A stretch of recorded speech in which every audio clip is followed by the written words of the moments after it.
Good morning बच्चा party. आज ही हम लोग का सेकंड लेक्चर है रियल नंबर्स का। ठीक है, एक लेक्चर फर्स्ट वाले लेक्चर में हम लोग इसका जो भी बेसिक था चैप्टर 1 का, ये रियल नंबर याद है ना, चैप्टर 1 है क्लास 10th का। ठीक है, तो इसका जो भी बेसिक चीज था वो हम लोग फर्स्ट वाले लेक्चर में किए और उसके बाद जो उसका एग्जाम्पल था वो सब हम लोग किए। और हम ये भी बताए थे कि क्या आपके एग्जाम में आ रहा है क्या नहीं आ रहा। आपको अगर नहीं पता है तो फिर से सुन लीजिए कि अगर आप लोगों के पास ओल्ड बुक है, क्योंकि बहुत के पास पुराना वाला बुक है और बहुत के पास न्यू वाला बुक है। ठीक, तो अगर आपके पास ओल्ड वाला बुक है तो उसमें 4 एक्सरसाइज हुआ करता था, 1.1, 1.2, 1.3 और 1.4। और न्यू बुक है तो उसमें 2 एक्सरसाइज है, 1.1 और 1.2। न्यू बुक से तो ये पूरा पढ़ना है आपको, ठीक है, दोनों एक्सरसाइज। और अगर ओल्ड बुक है तो उससे फर्स्ट वाला और लास्ट वाला नहीं पढ़ना है, बीच का ये दोनों पढ़ना है। ठीक है, मतलब जो ये 1.1 है वो ओल्ड वाले में 1.2 में था और ये 1.2 जो है ये ओल्ड वाले में 1.3 में था। क्लियर है? तो हम लोग इसके पहले का एग्जाम्पल्स कर चुके थे, 4 एग्जाम्पल्स। आज हम लोग एक्सरसाइज का क्वेश्चन सॉल्व करेंगे। एक्सरसाइज में टोटल 7 क्वेश्चन है, तो आज वो 7 क्वेश्चन हम लोग सॉल्व करने वाले हैं एक एक करके। तो आइए एक्सरसाइज का क्वेश्चन नंबर 1 से सॉल्व करना शुरू करते हैं। फर्स्ट वाले क्वेश्चन में आते हैं। बोला क्या जा रहा है, express following numbers as a product of prime factors. इन सबको हमको प्राइम फैक्टर्स में लाना है। ठीक है, मतलब इन सबको हमको फैक्टराइजेशन करना है। तो एक एक करके हम लोग सबको रफ में साइड में यहाँ पे करते जाएंगे। जैसे कि सबसे पहला नंबर था 140। देखिए 140 लिखे, इसको ब्रेक करते जाना है। 2 से ब्रेक किए तो 2 से इसको डिवाइड करके 70 आ जाएगा। फिर 2 से ब्रेक किए 35 आ जाएगा। 5 से ब्रेक करेंगे 7 आ जाएगा। अब ये और ब्रेक नहीं हो सकता, तो यही इसका क्या होगा, प्राइम फैक्टराइजेशन हो गया। तो उसको हम एक्सप्रेस कर देंगे, मतलब कि 140 को क्या लिख सकते हैं, 2 × 2 × 5 × 7। आप ज़्यादा खुश हैं तो 2 × 2 था तो इसको हम 2 का पावर 2 लिख देंगे, × 5 × 7 लिख देंगे। यही हो गया इसका प्राइम फैक्टराइजेशन। ठीक है, प्रोडक्ट ऑफ प्राइम फैक्टराइजेशन। फिर 156 को अगर करना था तो इसको फिर ब्रेक करते हैं। 156 रखिए, पहले 2 से ब्रेक करते हैं। तो 2 से अगर इसको हम ब्रेक किए तो देखिए, अगर आपको आइडिया हो जाता है तब तो ठीक है, नहीं तो आप साइड में डिवाइड कर सकते हैं। तो ये 7 बार में हो जाएगा, 14 आ गया, 1 बचा और फिर ये 8 टाइम्स में। ठीक है, फिर इसको 2 से हम डिवाइड करेंगे तो 3 × 2 = 6, 1 बचा और यहाँ 9। ये अब 2 के टेबल में आएगा नहीं। देखिए लास्ट में 9 है तो वो नहीं आएगा 2 के टेबल में।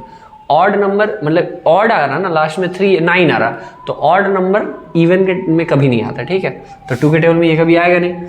3 से हम चेक कर ले तो 3 के टेबल में ये 13 आ जाता है। ठीक, और 13 अब ब्रेक होगा नहीं, तो इसका प्राइम फैक्टराइजेशन क्या हो गया, 2 × 2 × 3 × 13। ठीक, तो प्रोडक्ट कर देंगे तो 2 का स्क्वायर × 3 × 13, ये हो गया हमारा आंसर। बोलिए जो बोलिए। ठीक, फिर यहाँ 3, 8, 2, 5 है। एक एक करके सभी को हम लोग ऐसे ही डिवाइड करते चले जाएंगे। ये अब ऐसा नहीं कि वो इजी था हम कर दी, ये भी हो सकता है। इसको हम 5 से पहले कर लेंगे तो ये भी हो जाएगा, इसको भी करेंगे, इसको भी करेंगे। बस इसको क्या करना है, एक एक करके चेक करना है, क्योंकि इसका नाम क्या है, प्राइम फैक्टराइजेशन। तो बहुत को आइडिया नहीं होता इसको कौन कौन सा नंबर से डिवाइड करेंगे। देखिए जैसे कोई सा भी नंबर, इसी को अगर हमको डिवाइड करना है तो चेक करना है किससे करेंगे, पहले 2 से करेंगे, फिर 3 से करेंगे। 3 के बाद नहीं हो रहा तो ऐसा नहीं कि 4 से मत करिए, सिर्फ हमको प्राइम नंबर ही रखना होता है। अगर 4 से कोई डिवाइड होता ना तो वो 2 से पहले ही हो जाता। ठीक, तो 4 तो आएगा नहीं, तो 2, 3 बस हमको प्राइम रखना है। फिर 5 से चेक कर लीजिए डिवाइड करके। फिर क्या कीजिए, 5 में नहीं हो रहा तो 7 में होगा, 7 में नहीं हो रहा तो 8 में भी नहीं होगा, अब 9 में नहीं होगा, क्योंकि 8 में अगर होता तो वो 2 में हो जाता, 9 में होता तो वो पहले ही 3 में होता। ठीक है, 10 में नहीं होगा, 11 में। ठीक है, मतलब जो भी प्राइम नंबर है बस उसी से आपको डिवाइड कर करके चेक करना है। जैसे यहाँ था 2 में आया, 2 में आया, 3 में नहीं आया, फिर 4 में चेक नहीं किया, हम डायरेक्ट 5 में आ गए। ठीक है, तो ऐसे ही बनेगा ये। तो ये उम्मीद है कि आपको क्वेश्चन नंबर 1 समझ में आ जा रहा है। इसका आप लोग सारा क्वेश्चन कर लीजिएगा। अब हम लोग क्वेश्चन नंबर 2 में आते हैं। क्वेश्चन नंबर 2 में क्या बोला यार, find the HCF and LCM of the following pairs of integers and verify the relation। क्या वेरीफाई करना है, रिलेशन सुनिए। ये रिलेशन हम लोग को पहले बताया गया कि अगर आप कोई सा भी 2 नंबर का LCM या HCF निकालते हैं तो आपको ये पता है कि LCM × HCF जो होता है वो प्रोडक्ट ऑफ नंबर्स के बराबर होता है। मतलब सुनिएगा, अगर ये दोनों नंबर दिया गया, ठीक है, इन दोनों का हमको LCM और HCF पहले तो निकालना, find the HCF and LCM, तो पहले वो कर ले रहे हैं। ठीक, निकले कैसे, इन दोनों को हम लोग बहुत तरीके से वैसे निकाल सकते हैं, प्राइम फैक्टराइजेशन मेथड से निकालते हैं। तो 26 को हम लिख सकते हैं 2 × 13 और 91 को लिख सकते हैं हम 7 इंटू 13, ठीक है। अब सुनिएगा बात, इसका जो HCF होता है, HCF होता था क्या, जो इसमें कॉमन आएगा, हाईएस्ट कॉमन फैक्टर, तो ये दोनों में कॉमन 13 आ रहा, तो HCF हो गया 13। और LCM क्या होता था कि पहले तो जो कॉमन है वो लिख लीजिए और जो बाकी बचा हुआ वो सब, ठीक है। तो अगर मल्टीप्लाई कर दे इसको तो ये कितना हो जा रहा है, 7 2 जा 14, तो 14 इंटू 13, 4 3 जा 12 का 1 42, और फिर यहाँ पे 14, तो ये आ गया 2 4 4 8, यहाँ 1 182, ठीक है। आगे सुना जाए तो LCM और HCF तो निकल गया, जो बोला फाइंड HCF एंड LCM वो तो निकल गया, वहाँ तक दिक्कत नहीं है। आगे क्या बोला गया, एंड वेरीफाई द रिलेशन। अब हमको रिलेशन वेरीफाई करना है क्या कि LCM और HCF का जो प्रोडक्ट है वो प्रोडक्ट ऑफ टू नंबर्स के इक्वल है। ये जो LCM और HCF आया, HCF ये LCM है, इन दोनों का जो प्रोडक्ट होगा वो इन दोनों नंबर के प्रोडक्ट के बराबर होगा, ऐसा हमको वेरीफाई करना है। करते हैं वेरीफाई, सुनिए। Product of number LCM into HCF पहले निकाल लें, LCM इंटू HCF।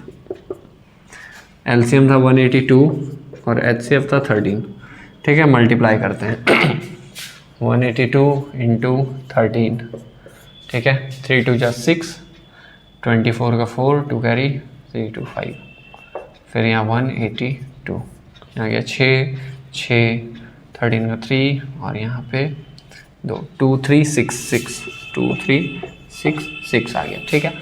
अब हमको क्या करना है, LCM इंटू HCF निकाल लिया हम। अब हमको उसको वेरीफाई करना था प्रोडक्ट ऑफ टू नंबर्स क्या है, तो हम लिखेंगे क्या, प्रोडक्ट ऑफ नंबर्स, यहाँ पे क्या है प्रोडक्ट, बस प्रोडक्ट लिखते हैं। प्रोडक्ट ऑफ नंबर्स क्या था, 26 और 91 को मल्टीप्लाई करना है यहाँ पे, 26 इंटू 91 करते हैं मल्टीप्लाई, 91 से 26 को, तो यहाँ पे 6 आ गया।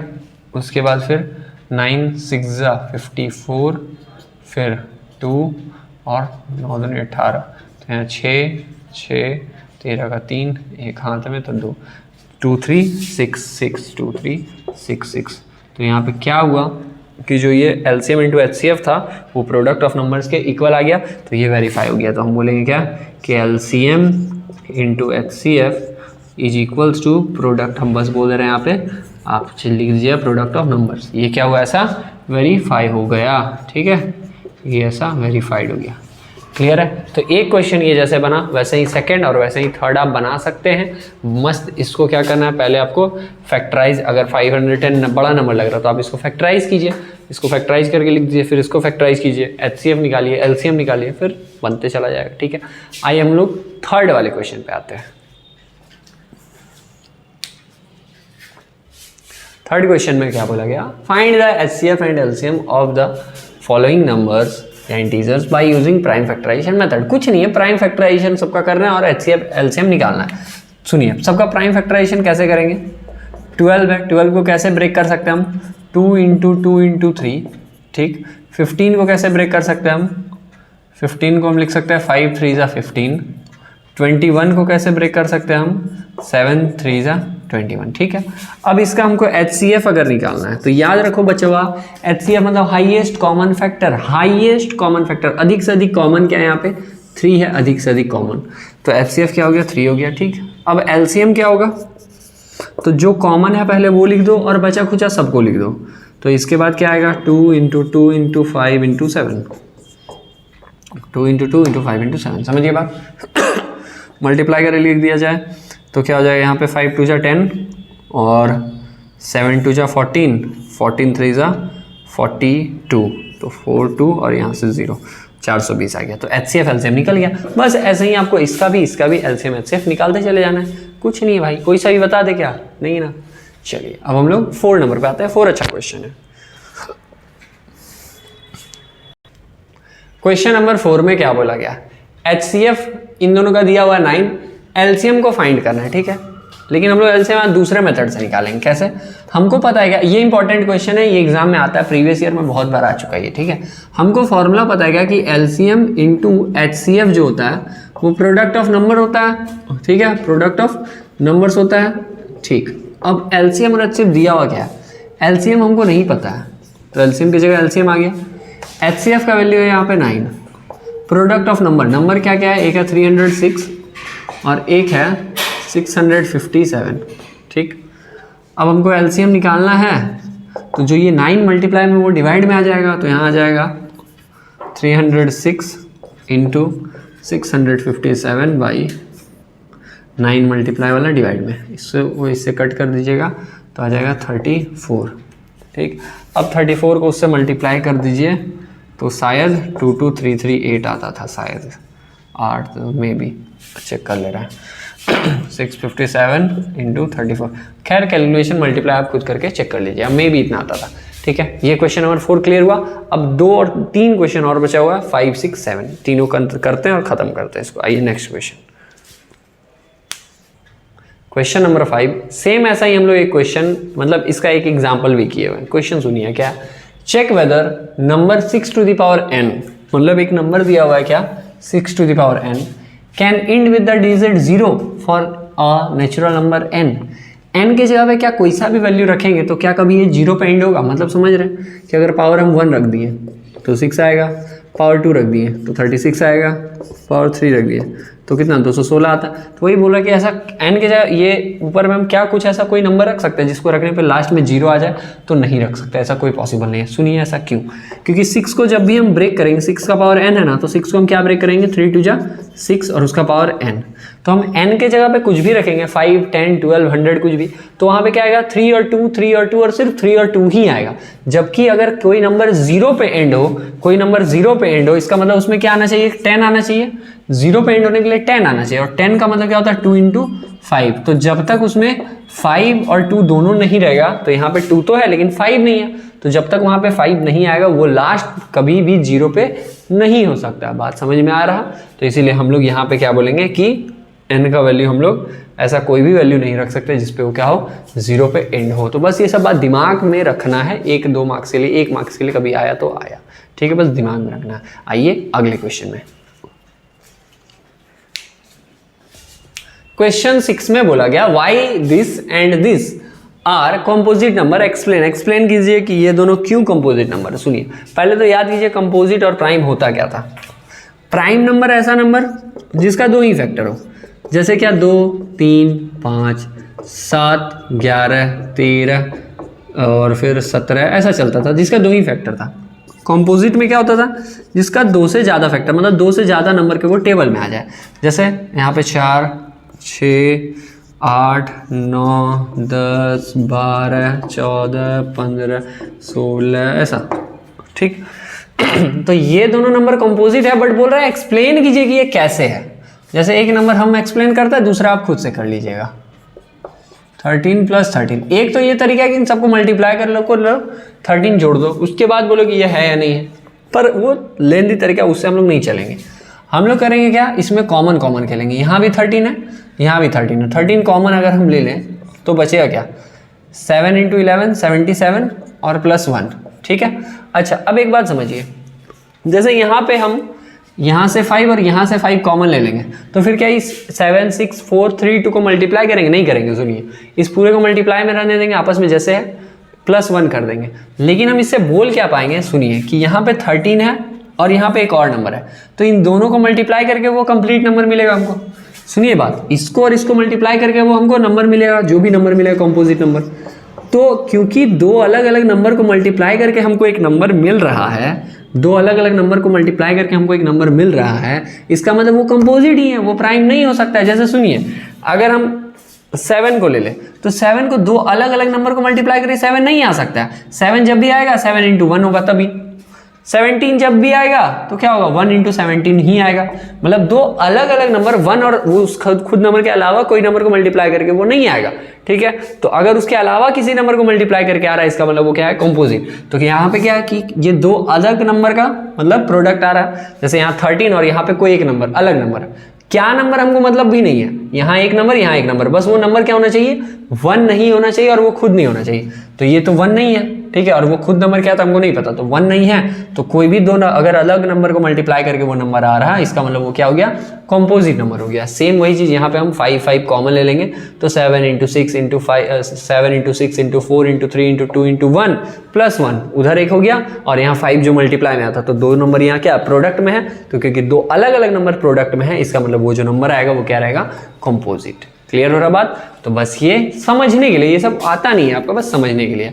एक लास्ट क्वेश्चन करके हम लोग इस चैप्टर को, मतलब इस एक्सरसाइज को टाटा करते हैं, ठीक है। आइए लास्ट क्वेश्चन में,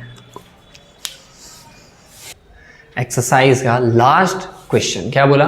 there is a circular path around a sports ground, ठीक है। एक स्पोर्ट्स ग्राउंड है जो कि कैसा बना? सर्कुलर पाथ ऐसे बना हुआ है, गोल ऐसा पाथ बना हुआ है, ठीक।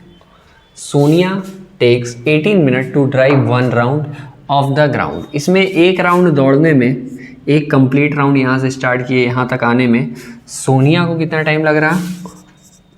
सोनिया टेक्स कितना? 18 मिनट, ठीक। Whereas Ravi takes 12 minute for the same purpose. वहीं रवि अगर एक कंप्लीट राउंड ले रहा तो उसको कितना देर लग रहा? 12 मिनट, मतलब थोड़ा वो 12 मिनट मतलब जल्दी आ जा रहा वो, रवि को थोड़ा कम टाइम लग रहा, लड़का है, ठीक है। Suppose they both start from same point and at the same time.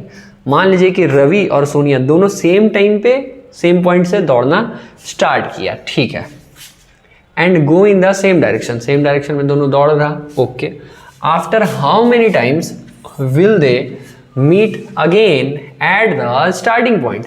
तो कितने टाइम के बाद वो दोनों इसी स्टार्टिंग पॉइंट पे मिलेंगे? कितने ऐसे राउंड मारने के बाद या कितने देर के बाद? तो सुना जाए ध्यान से। यहाँ पे सोनिया का रख दी, यहाँ पे रवि। सोनिया राउंड 1 अगर हम बात करें, राउंड 1, राउंड 2, राउंड 3, राउंड 4, ऐसे एक राउंड मारने में सोनिया को कितना लगा? 18 मिनट और रवि को लगा 12 मिनट, ठीक है। तो जब 18 मिनट हुआ होगा तब तो, मतलब पहले 12 मिनट हुआ तो 12 मिनट में रवि यहाँ पहुँचा गया होगा, लेकिन अभी तो 12 मिनट ही हुआ तो सोनिया तो पीछे ही होगी, ठीक है। तो जब रवि यहाँ से आगे बढ़ गया 18 मिनट में, तो रवि यहाँ से आगे बढ़ गया होगा, तब जाके सोनिया यहाँ पहुँची होगी, ठीक। फिर जब दूसरा राउंड हुआ होगा, दूसरा राउंड कंप्लीट होने में सोनिया को कितना लगा? 18 दूनी 36 और वही रवि को कितना लगा? 24 मिनट। तो जब 24 मिनट्स हुआ होगा तब यहाँ रवि रहा होगा और सोनिया इधर कहीं। तो जब 36 मिनट कंप्लीट हुआ होगा तब जाके यहाँ सोनिया कंप्लीट पहुंची होगी। थर्ड राउंड में सोनिया को कितना टाइम लगा? 18 या 54 और इसको तीसरा राउंड कंप्लीट करने में 36। अब सुनिए मजे की बात, जब 36 मिनट हुआ होगा तब ये दोनों सेम पॉइंट पे था, ठीक है। जब 36 मिनट हुआ होगा तो बस अंतर क्या था कि जब 36 मिनट हुआ ना, जब 36 मिनट हुआ तो जो सोनिया थी उसका तो यहाँ पे एक और एक 2 राउंड कंप्लीट हुआ, क्योंकि उसको 18 मिनट लगता था, तो वो दूसरा राउंड उसका यहाँ कंप्लीट हुआ था, दूसरा राउंड उसका कंप्लीट हो चुका था। किसका? सोनिया का। वही 36 मिनट में रवि का कितना राउंड कंप्लीट हो चुका था? 3 राउंड। तो हमको राउंड से मतलब नहीं कि कितना राउंड कंप्लीट हुआ, बस यहाँ पे क्या बोला गया था? After how many time will they meet again at the starting point, ठीक है। तो स्टार्टिंग पॉइंट पे वो लोग कितने देर के बाद मिलेगा? तो 36 मिनट के बाद। तो ये एक आप ऐसे भी बना सकते हैं, या फिर हम क्या कर सकते थे, इन दोनों का एलसीएम, लोएस्ट कॉमन मल्टीपल चल रहा, मल्टीपल हो रहा, ठीक है, एक बार में नहीं 2 बार में ऐसा, तो हम इन दोनों को क्या कर सकते थे? एलसीएम भी निकाल सकते थे। तो आप एलसीएम इसको कैसे भी निकाल लीजिएगा, आप लोग ट्रेंड हैं, लेकिन आप लोग कैसे भी निकालिए। 2 बार में 6 आया, 9 आया, 3 बार में यहाँ 2 आ गया, यहाँ पे 3 आ गया, मल्टीप्लाई कर दिए, 2 3 ज़ा 6, 2 ज़ा 12, 3 ज़ा 36। तो एलसीएम कितना आ गया? 36 मिनट। यही हो गया हमारा आंसर। तो उम्मीद है ये लास्ट वाला भी आपको समझ में आया होगा। ये इंपॉर्टेंट क्वेश्चन है, इसको दिमाग में रखिएगा, ठीक। ये आपका लास्ट क्वेश्चन था। यहाँ पे आपका फर्स्ट एक्सरसाइज कंप्लीट हो गया। अब हम लोग सेकेंड एक्सरसाइज का एग्जाम्पल के साथ मिलेंगे नेक्स्ट लेक्चर में कल। अभी के लिए बाय बाय।